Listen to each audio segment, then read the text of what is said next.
Mom and Dad, if Senator Schumer can't convince you that I made the right job and not joining a law firm, no one ever will. I'm so honored by having you all here today, distinguished guests, friends, family, and neighbors. This means so much to me. And it shows me the optimism that you have and the responsibility that I carry forth from this day. Senator Schumer and Senator Skelos both mentioned my grandparents, and the lesson that they provided for me, Grandma, is what guides me today. And it was a very straightforward and simple lesson. It's that public service matters. My grandparents were raised by parents who came to this country and thought that America was the greatest place. My favorite story is that when my grandparents, Bob and Ruth, went to California, they brought my grandma's parents with them from Chicago. And the itinerary for the day was to go down from San Diego to Mexico, spend a day in Mexico, and come back. And my great-grandparents wouldn't go. And my grandparents said, I don't understand. We're just going to go across the border and come back. You show your ID, it's what we're going to do. And my grandma's parents said, are you crazy? Do you understand what it took for us to come to this country? We're not going anywhere. And they sat in the cafe the entire day and waited for my grandparents to come back. And they wouldn't leave for a moment. That's how much this country meant to them. They understood its opportunity. They understood the freedom it gave them.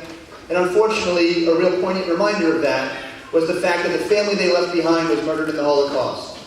And it told them really just how special an opportunity the ability to live here is. We all realize that. That's why we're all here today, Senator Schumer so eloquently alluded to. And so my grandparents believed they had an obligation to give back because of the freedom and opportunity that they were given. Of course, they thought it was a nice thing to do, but they really thought it was the only thing to do.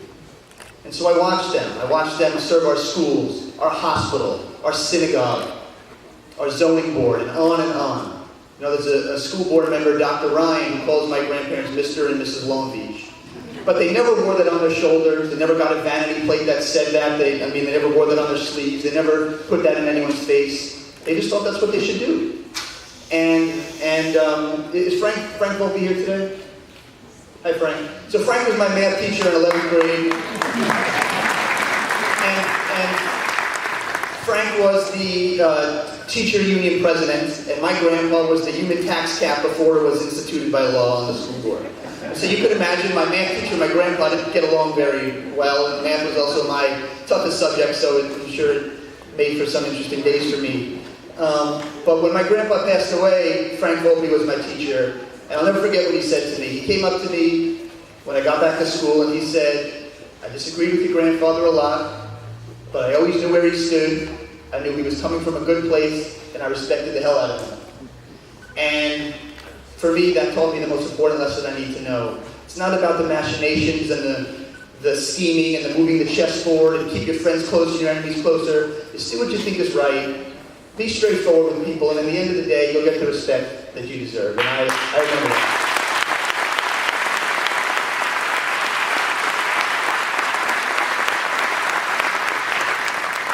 My grandparents did public service, but I think it matters a little bit more that they chose to do it here.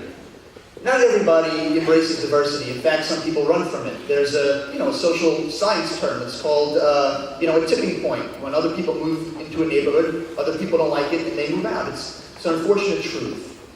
My grandparents were successful in what they did, and it would have been very easy for them to move to some affluent neighborhood, take up nice hobbies, move to Florida. But they believed in this community. They believed in the diversity that Senator Schumer spoke of that makes us great. This gym does not happen in very many places in this country, and sure enough, not many places in this world, where Jews and Gentiles, black and white, Hispanic, all come together because they believe that together we can thrive. Just look at some of the countries in the Middle East. We spent some of our finest young men and women, our hard-earned treasure, to liberate some countries, and they can't live together. They blow each other up, literally. We are the great experiment that history has been looking to for so many years. It is not simplistic to say that history is about other people not liking each other and fighting. I mean, you could sum it up like that if you had to. But we are the difference. We are that great hope and that great experiment. My grandparents believed in it. They were here and they fought with all their might to make this community better, regardless of who was there. I cannot wait to help write the next chapter in that story, because together we will thrive no matter who we are together.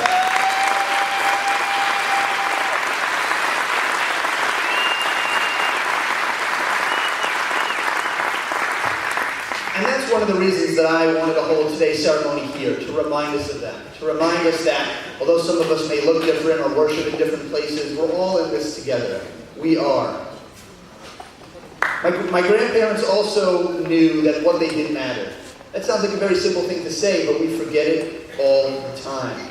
The cynicism that, you have no idea how many doors I knocked on where people said, oh, you're here for politics, you're all bums, and close the door in my face. And it's unfortunate, and it's real, and it exists. One of the political leaders of this area, whose name I not mention, when I decided I wanted to run, he or she sat me down and said, what are you doing? You're going to be nothing in this position. You have more power being a prosecutor. And I said, wait, but when you're a prosecutor, you have nothing to do with the economy, with housing, with so many of these, education, with so many of these issues. I said, that can't be. And you know what? I know I'm right. And there are three things that tell me that I'm right. And the first is, I watched my grandparents do it, and I watched them change lives. There is a student who came up to my grandmother in the wall-bound shopping lot and said to her, dead to her face, Miss Calico, you saved my life. And he meant it. He meant that she took that extra time to keep him from being an illiterate person who was going to wind up in jail or dead or worse. And I've seen what they could do. And I also seen it myself. In a room right back there, James, is Jodine and Shatona here today? Yes. Where are they?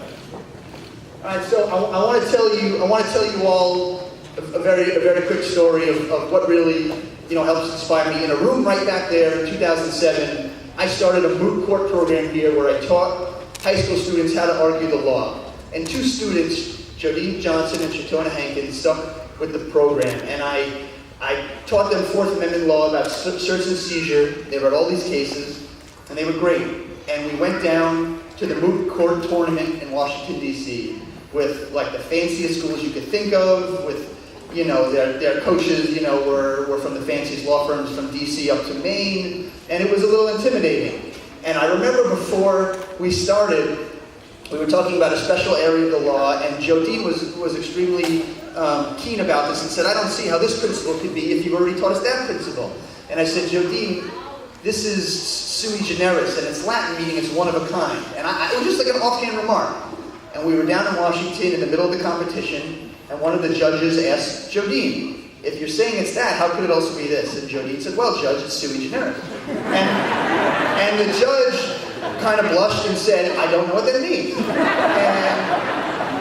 And Jodine said, well, Judge, it's Latin for one of a kind. And that night, in a ballroom of about 300 to 400 people from all these schools, there were only 2 trophies given out, and I kid you not, the lead judge stood up and said, for an amazing oral argument from Long Beach, Jodine Johnson.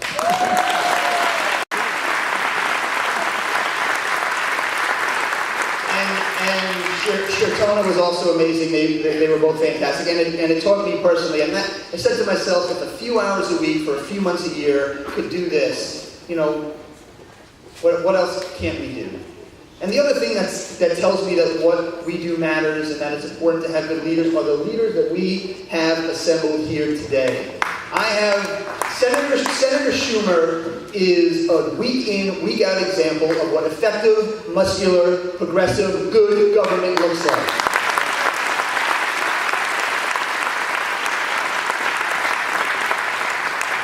Speaker Sheldon Silver could not fill all the progressive, important legislation that he has helped craft in this gym alone. It would not fit. Thank you, Speaker Silver, for all your leadership.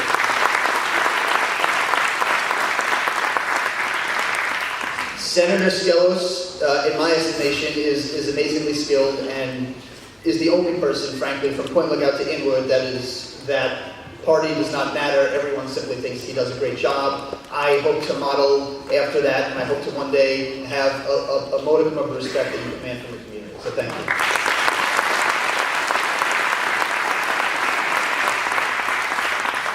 Kathleen Rice has a quality that unfortunately is far too rare in politics. It's called backbone. And I'm already seeing that the easiest thing, or your first impression, is to want to please everyone, which if you could do is great. But sometimes you have to make hard decisions. She's made those hard decisions time in and time out. You can count on her to have that backbone. Thank you, Kathleen.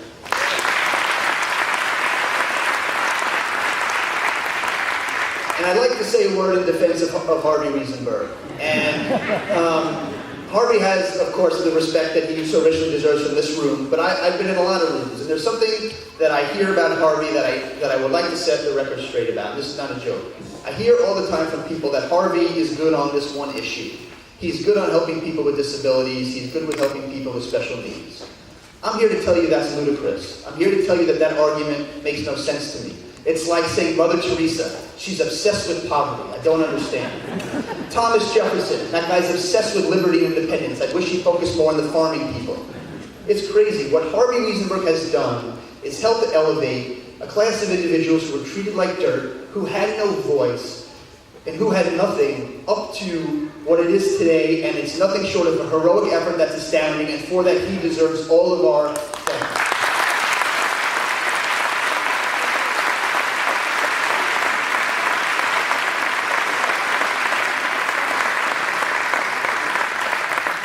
People write to Harvey Wiesenberg from Oklahoma, from Washington State, from Florida, because there are no advocates like Harvey in their states. He is sui generis. He is one of a kind. He has a big heart. And I'm going to pause the speech for 15 seconds because I'm going to hug the heck out of Harvey Wiesenberg.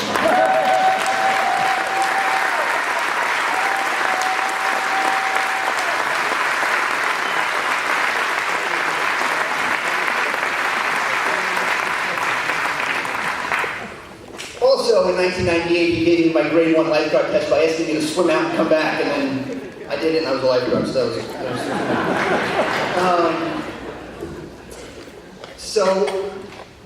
was there's something else that's important, and I think I've been alluding it to, is that we cannot fall prey to that cynicism. We cannot, and you have not. Members of this community, I have seen what you did after Hurricane Sandy, and it's nothing short of inspiring. And you've proven what one person or what a group of people can do to help a community. I think I saw Rabbi Bender back there. Rabbi Bender is a rabbi who, after Sandy, his organization, Achiezer, which in Hebrew means my brother's helper, day in and day out, was the relief that members of the 5 towns needed. Thank you, Rabbi Bender.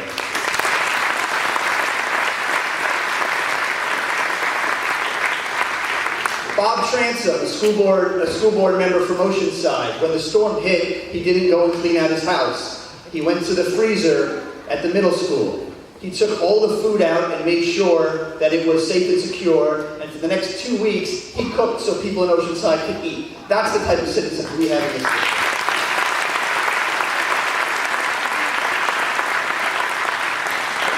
And when this center was flooded and his house was underwater, James Hodge organized it so groups of people took food up into the high-rise buildings where several people in wheelchairs were living and made sure that they had food to eat. That was James Hodge's first response.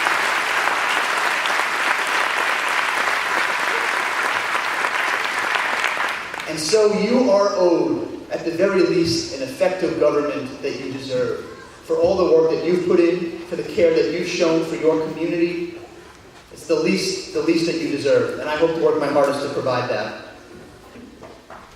I can tell you that in what I've done, thank you. I can tell you that in what I've done as a prosecutor, I've also learned that lesson. Carolyn McCorney, thank you so much for coming. She was my boss in the U.S. Attorney's Office.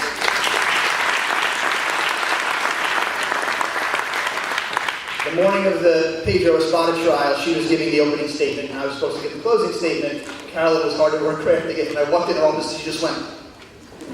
And I turned around and saw her in court, and she killed it. She was, Carolyn taught me that even in the heat of battle, and even when what you want to do is take the most aggressive approach, that doing the right thing and the fair thing is always the first thing. So thank you, Carolyn. I appreciate it.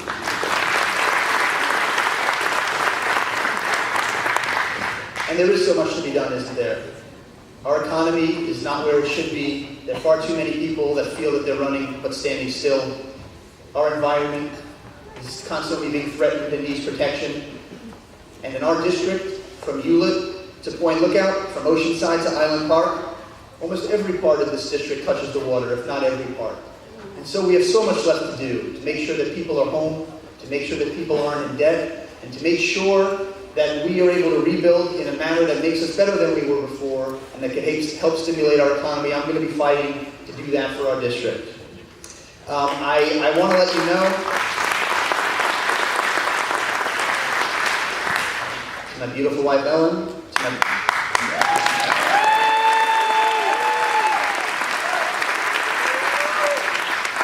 Ellen is the person that cuts the line out of every speech that would have gotten me in trouble, so among many other things, so I appreciate that. To my family, to my friends, to those who supported me during the campaign, I will never forget what you did for me. The day I quit my job in the U.S. Attorney's Office was the toughest day one of the toughest days in my life.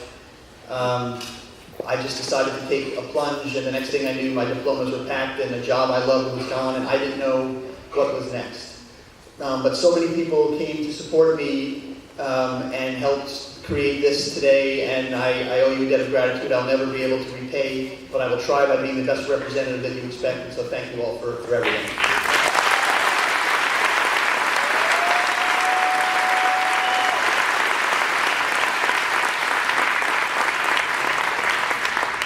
Ladies and gentlemen, good and honest government is possible.